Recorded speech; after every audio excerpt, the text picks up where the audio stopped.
Est-ce qu'on peut applaudir pour le Seigneur Jésus? Non, bon, là vous applaudissez, je ne peux pas prendre pour qui. Est-ce qu'on peut applaudir pour le Seigneur Jésus?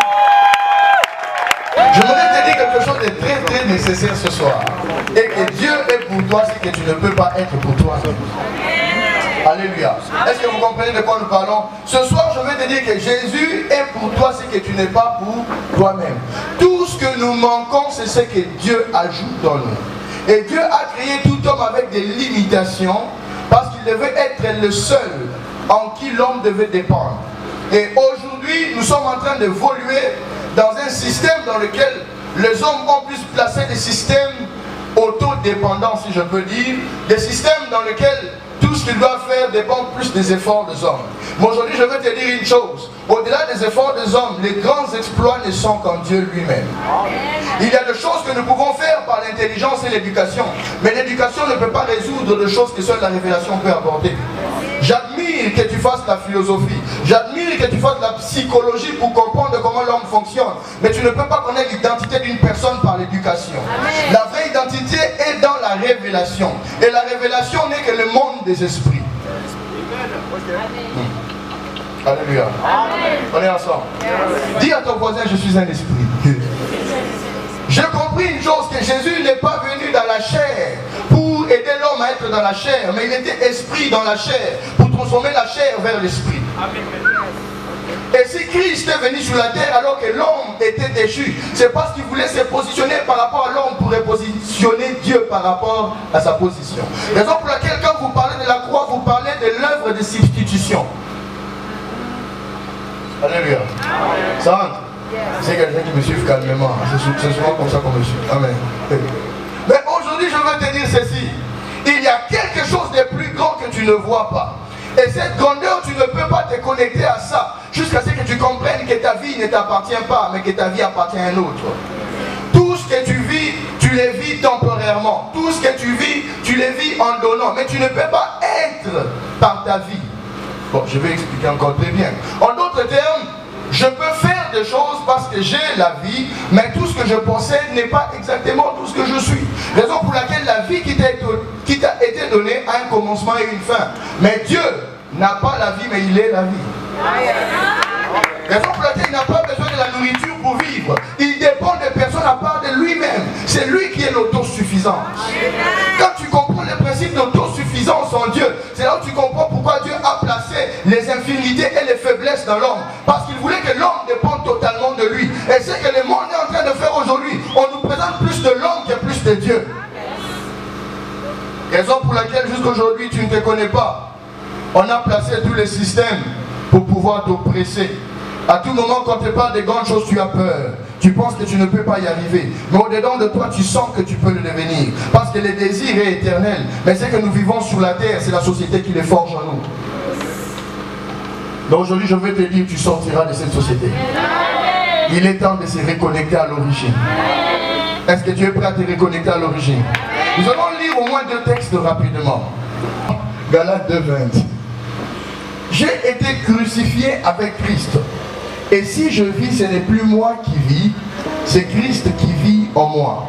Si je vis maintenant dans la chair, je vis dans la foi au Fils de Dieu qui m'a aimé et qui s'est livré lui-même pour moi. Amen. Nous allons lire rapidement le deuxième texte. Le deuxième texte est dans Matthieu 10,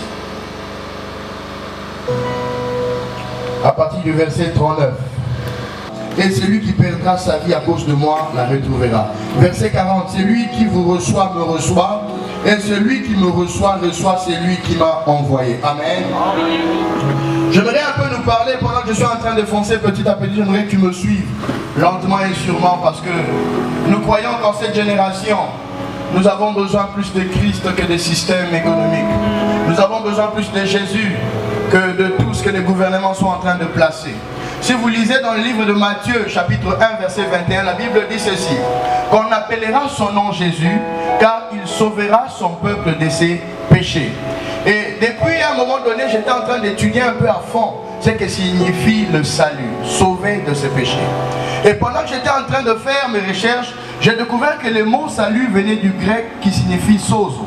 Sozo qui veut simplement dire que dans ce salut, il y a un processus. Ce qui fait que le travail du salut n'est pas un travail qui est simplement limité à l'esprit de l'homme, mais ça doit affecter tout le domaine de la vie de l'homme. Amen. Et on dit il sauvera son peuple. Mais ce que j'ai compris est que derrière le nom, il y a une description, il y a une capacité surnaturelle. Et quand j'ai commencé un peu à entrer à fond, je me suis rendu compte d'une chose. Au moment où j'appelle le frère Rémi, je dis Rémi, viens, il répond par son nom. Et mais son nom s'arrête à son nom, je ne connais pas les sens. Mais quand nous interpellons le nom de Jésus, ce n'est pas simplement un nom que nous invitons, c'est la fonction des noms que nous demandons. En d'autres termes, Jésus ne se présente pas simplement à cause de son identité, mais il se présente aussi à cause de sa fonction. Le nom de Jésus n'est pas simplement un nom auquel nous devons mettre sur nos têtes et dire je suis chrétien, je porte le nom de Jésus, je suis sauvé par Jésus. Mais il y a une autre chose de plus. Ce nom doit fonctionner dans ta vie. Ce nom doit agir dans ta vie. Ce nom doit changer les situations dans ta vie. Ce nom doit transformer ta vie. Parce qu'il y a la fonction dans le nom de Jésus. Mais ce nom agit jusqu'aujourd'hui. C'est le même Jésus qui a guéri les aveugles et qui peut le faire pour toi aujourd'hui. C'est le même Jésus qui a ressuscité les morts, qui peut te ressusciter aujourd'hui. C'est le même Jésus qui peut te donner la vie. C'est que j'aime avec lui. Il ne dit jamais j'ai, il dit toujours je suis. Car il est l'être et pas l'avoir. Quand tu es avec lui, tu as ce qu'il faut. Car il est l'être pour ton avoir. Il prend la description de chaque besoin. Car il remplit la terre. Et je vais te dire, il n'y a rien qui surpasse le nom de Jésus. Il n'en aura jamais. Ni le nom de ton père, ni le nom de ta mère, ni le nom du président, ni le nom de qui que ce soit. Nous élèvons un seul nom, le nom de Jésus. Sur cette terre, il n'y aura qu'un nom. Peu importe comment tu me surnommes, prophète, aigle, aiglon, tout ce qu'un mot, tout des pas, ou à tout. Mais je veux te dire, il ne restera qu'un seul nom. Est-ce que tu peux vivre le nom de Jésus? Quelqu'un peut dire au nom de Jésus? Est-ce que tu comprends? D'autres personnes utilisent le nom de Jésus en désordre. Au nom de Jésus, au nom de Jésus. Nazoba. Au nom de Jésus, au nom de Jésus. Mais quand tu dors la nuit, c'est que tu n'as pas encore compris le nom de Jésus. Je vais te dire que le nom de Jésus est plus grand. Ton grand-père, la sorcellerie, le diable est une création. Mais Jésus n'est pas une création, il est le créateur. Et s'il est le créateur, il est entré dans le corps de celui qui a été créé, mais il est resté le créateur. Comment un créateur peut être dans le corps de celui qui est créé? Oh, que Jésus est vivant, qu'on arrête de lever le fétichisme, qu'on arrête de tromper le peuple, car Jésus seul mérite la gloire. Jésus, seulement Jésus. Ma plus grande question que je te poserai, est-ce que tu connais réellement Jésus? D'autres me diront, je l'ai reçu en 1980. Mais je peux voir par ta vie que 1980 est toujours dans ta peau. Mais je vais te dire que Jésus s'actualise. Mise à jour. Il est je suis. À tout moment il est là. Il n'est pas simplement le Dieu d'hier, il est le Dieu d'aujourd'hui aussi. Il est aussi le Dieu de demain. Et je vais te dire qu'aujourd'hui il est là. Dieu me dit que dans peu de temps il y a des vies des gens qui vont changer. Dieu me dit que cette génération est une nouvelle génération. Tu fais partie des gens qui vont élever l'étendard de Jésus. Même si ta famille ne croyait pas, écoute ainsi dit le Seigneur, ils sauront que Jésus est vivant. Je n'ai pas besoin de la confirmation des noms pour accepter qui je suis. Car l'identité de Jésus n'a pas eu besoin de la confirmation des pharisiens. Bien au contraire, quand il s'est présenté aux pharisiens, ils se sont sentis menacés. Pourquoi? Parce qu'ils étaient assis par rapport à leur position. Je vais te dire que quand Jésus vient, les gens qui aiment la position s'y opposent. Alléluia. Dis à ton voisin que Jésus te rende humble. L'action de Jésus n'est pas dans le système humain.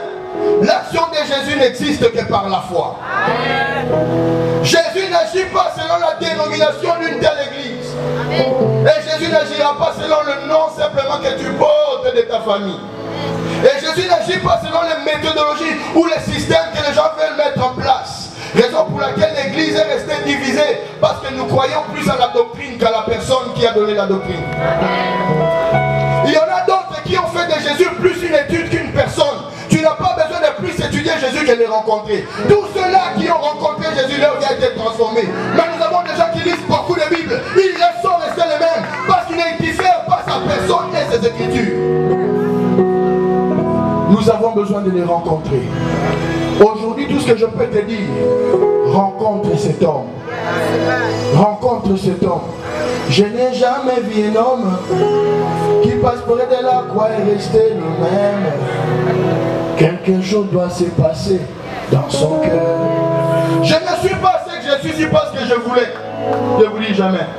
Je ne prêche pas parce que je voulais être vu du public. Jamais. Je ne prêche pas parce que je suis beau gars, je le sais.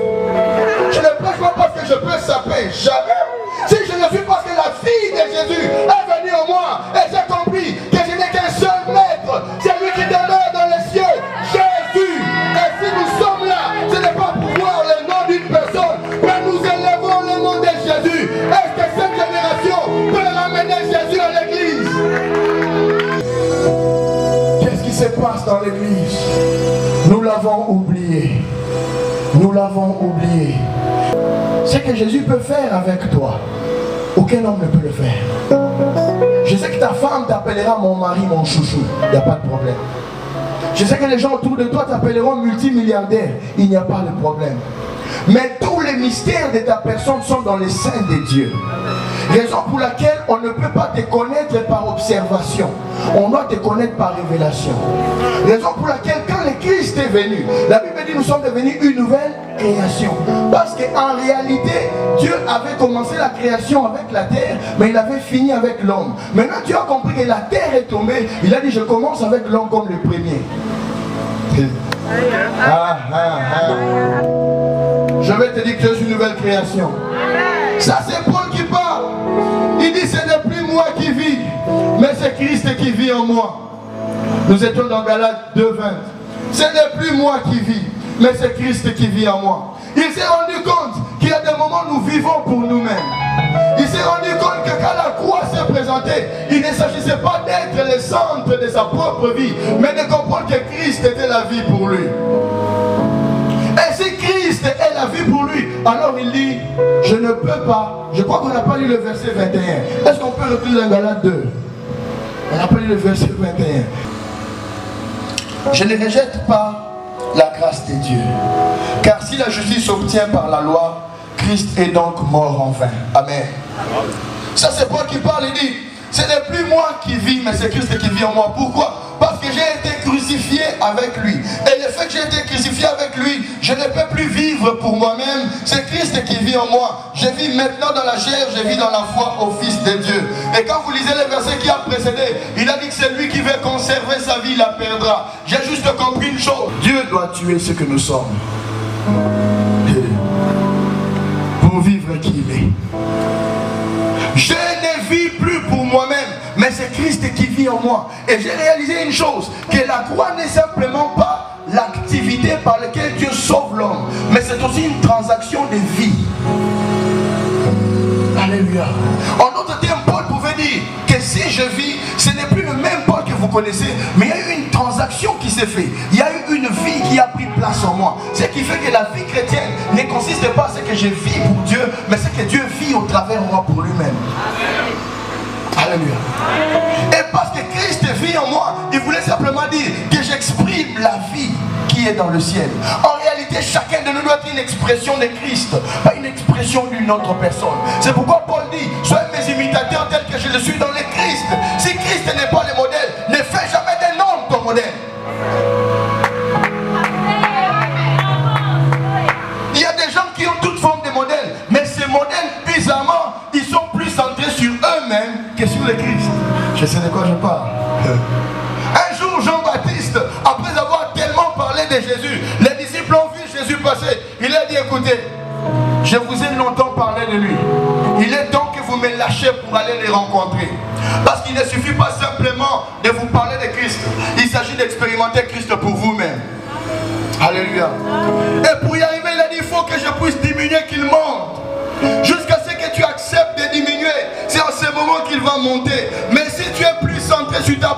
personne, Christ ne vivra jamais en toi.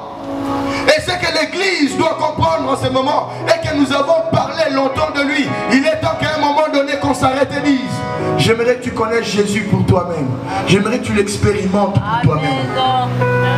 En ces lieux, j'aimerais que tu expérimentes Jésus pour toi-même. Que l'expression de Christ soit manifeste en toi.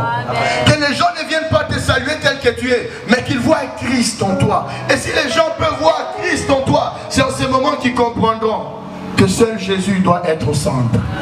Non seulement je ne le vis pas par la chair, mais j'ai aussi compris que la vie que je vis, je la vis par la foi. En d'autres termes, tu ne peux pas manifester la vie de Christ si tu ne comprends pas d'abord que ta foi doit être enracinée en lui.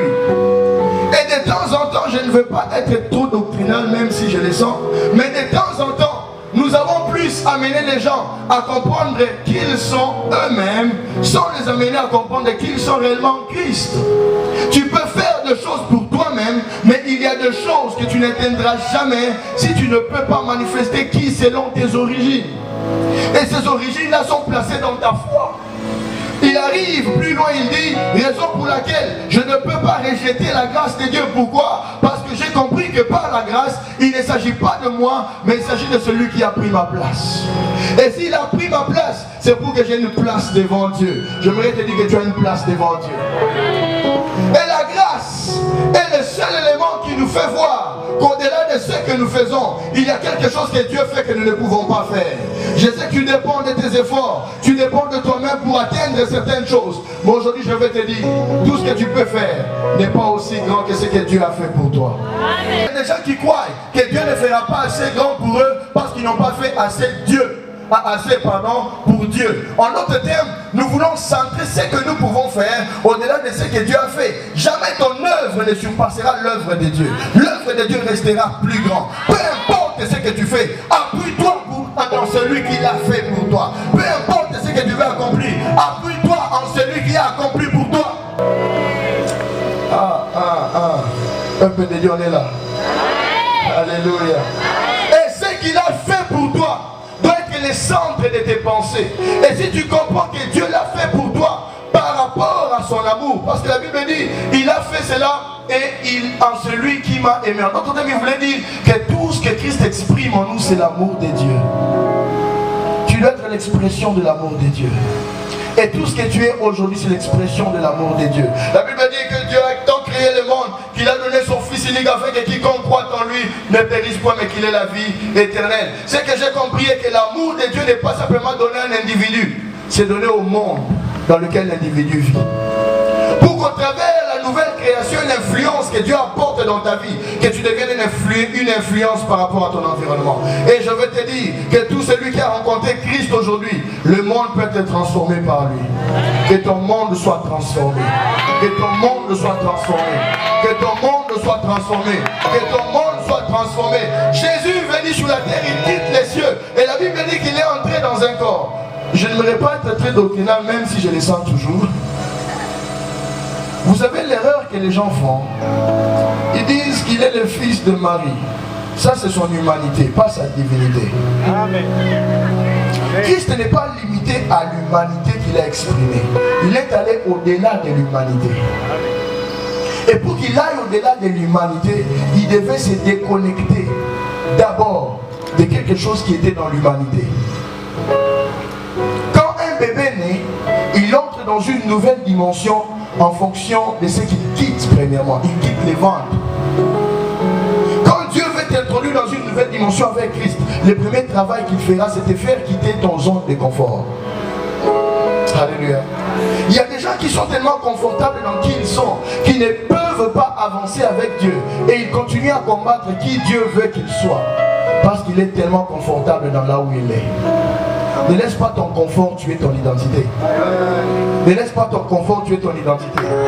Ne laisse pas ton confort tuer ton identité. Ce n'est pas le confort de ta famille, de ton pays ou de là où tu as été élevé qui définissent exactement qui tu es. Il y a une autre personne en toi que tu n'as pas encore vue. Raison pour laquelle pour transformer l'homme, Jésus est venu, mais en venant, il n'a pas tué l'homme, mais il a pris la place de l'homme. En prenant la place de l'homme, il a tué l'ancien, mais en identifiant l'homme en lui-même. Après avoir identifié l'homme en lui-même, il a amené les nouveaux dans l'homme. Écoutez, l'homme n'est pas mort, mais c'est Christ qui est mort. Mais bizarrement, c'est une transaction, la vie de Christ qui entre dans l'homme. En d'autres termes, Christ voulait dire, si je dois transformer ta vie, je ne te dirai pas de lâcher l'ancienne, j'introduirai simplement les nouveaux. Amen. Tout celui qui veut vivre quelque chose de nouveau ne doit pas essayer de combattre ce qui a été là.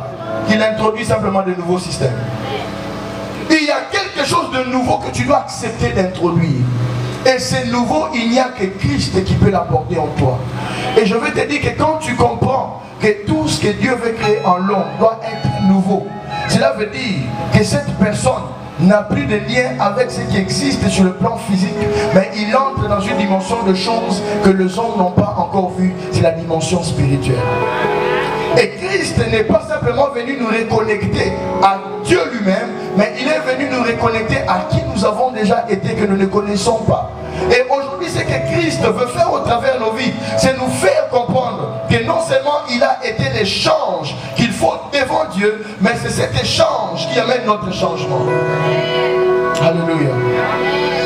Vous savez, quand les grands prêtres amenaient l'agneau devant le souverain sacrificateur, qu'est-ce qu'il faisait? Il s'est présenté, l'homme pécheur s'est présenté, il donnait l'agneau au souverain sacrificateur. Au moment où il lui présentait, c'est l'homme qui avait péché qui venait avec cet agneau. Mais l'agneau n'avait jamais péché. Et quand le souverain sacrificateur voyait l'agneau, il comprenait directement que cet homme a péché. Mais il réalisait aussi que l'agneau qui a été emmené pour son échange. Ce qui est en train de tuer plusieurs aujourd'hui dans l'évangile. Et nous qui croyons que nous avons simplement la capacité, la puissance de faire tout ce que nous voulons, c'est parce que nous n'avons pas encore compris qu'il y a l'échange. Il y a ton voisin l'échange. Je ne suis plus qui j'étais, il y a l'échange. Je ne suis plus ce que je faisais, mais il y a l'échange. Et l'agneau qui était présenté, on dit qu'il était sans défaut, sans faille. Alors que l'homme qui les présentait avait des défauts et des failles. Alléluia. Vous comprenez de quoi je parle? Ça va. Amen. Et l'homme qui les présentait avait des défauts. Et quand le souverain sacrificateur recevait, il comprenait que cet homme est venu avec l'agneau parce qu'il a besoin du substitut. Il a compris que son besoin ne peut être rempli que par l'agneau qui est sans faille. Et quand Jean-Baptiste a vu l'agneau, il a dit, voici l'agneau de Dieu qui ôte le péché du monde. Parce qu'au moment où l'agneau s'est présenté, l'agneau ne se présentait pas en fonction de la personne qui l'a mené, mais cette fois-ci l'agneau a été donné par Dieu lui-même. Alléluia. On me suit. Et parce que l'agneau devait remplacer, c'est que les souverains sacrificateurs étaient en train de faire, ils devaient évaluer d'abord l'agneau. Écoutez, un point important, ce n'est pas l'homme qu'on évaluait, c'est l'agneau. Et l'agneau a été évalué. Il y a des gens qui se laissent juger par les hommes parce qu'ils croient qu'ils doivent baser leur vie sur l'évaluation des hommes.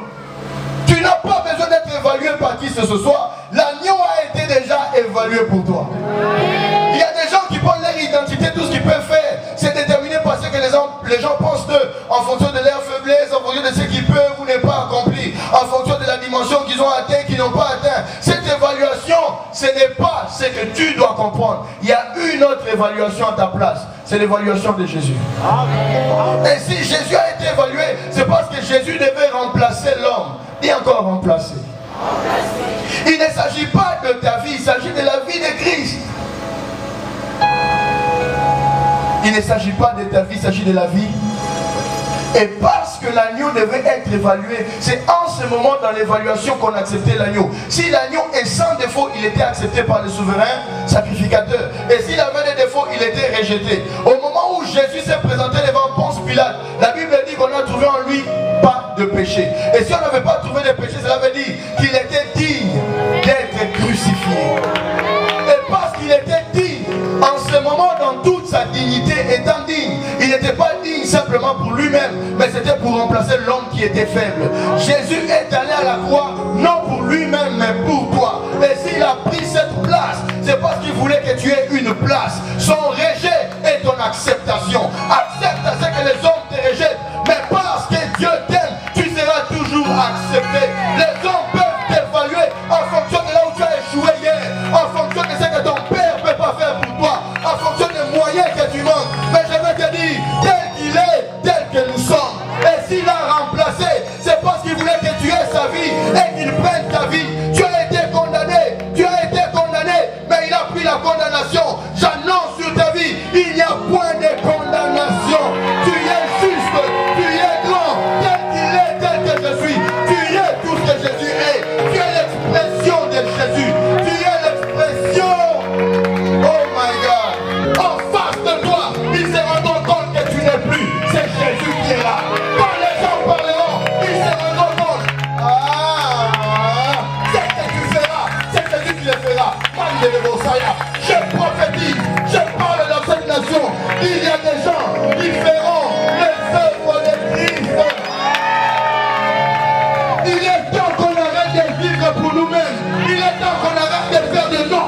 Emmanuel. Je crois que cette génération sera l'expression de Christ. Ce que Dieu cherche, ce sont les fils de Dieu. Le monde attend la révélation des fils. Le monde n'attend pas l'éducation des fils. Le monde révèle Christ. Révèle Christ. Que les gens voient Jésus. Vous savez ce qui me ferait le plus plaisir? Ça serait le jour où quelqu'un me regarde et dit j'ai vu Jésus. J'ai vu Jésus. C'est ce jour-là que je saurai qu'il y a transformation. Dans nos doctrines, les gens changent mais ne sont pas transformés. Ils modifient leur comportement sans changer les lettres. Parce que nous n'avons pas compris que la transformation appartient à Jésus. La Bible dit, vous tous qui contemplez la gloire, vous êtes transformés de gloire en gloire. Si tu ne peux pas contempler Jésus, il n'y a pas de transformation. Si la transformation a quitté l'église, c'est parce que Jésus n'y est plus. Nous présentons nos sacs, nos marques de voitures. Mais où est Jésus? Mais où est Jésus? Dis à ton voisin, remets-moi mon Jésus. J'ai besoin de Jésus. L'église a besoin de Jésus. Nous sommes prêts pour la transformation. L'église Mavouno est là pour la transformation des hommes ordinaires à des hommes extraordinaires. Cette transformation n'aura pas lieu sans Jésus. Ta vie va être transformée par ta rencontre avec Jésus. Ce soir, y a-t-il des gens qui veulent rencontrer Jésus? Je suis fatigué des personnes qui parlent beaucoup d'eux-mêmes sans Christ. Arrête de parler de toi. C'est Jésus que nous voulons. C'est Jésus que nous voulons. C'est Jésus que nous voulons. C'est Jésus que nous voulons. Tout ce que je suis, je le dois au Fils de Dieu. Sans lui, je ne serai pas là où je suis. Alors que la famille t'a critiqué. Alors que les gens pensaient que tu n'y arriveras pas. Mais ce qui est sous tête au Roken de Wap. Ce qui est sous tête dans le Kosimba Bisso.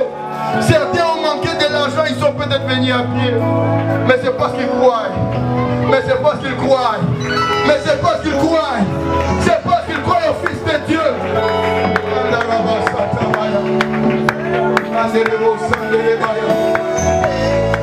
Dis à Jésus, je vais te refléter. Tu peux te lever, dis à Jésus, je vais te refléter.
Il a combattu et il nous a donné la victoire.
enseigné.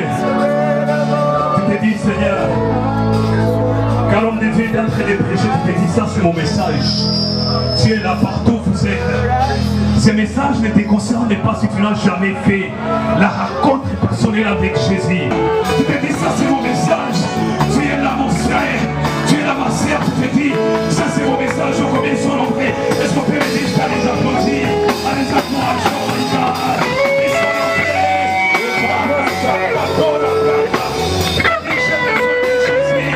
Aujourd'hui,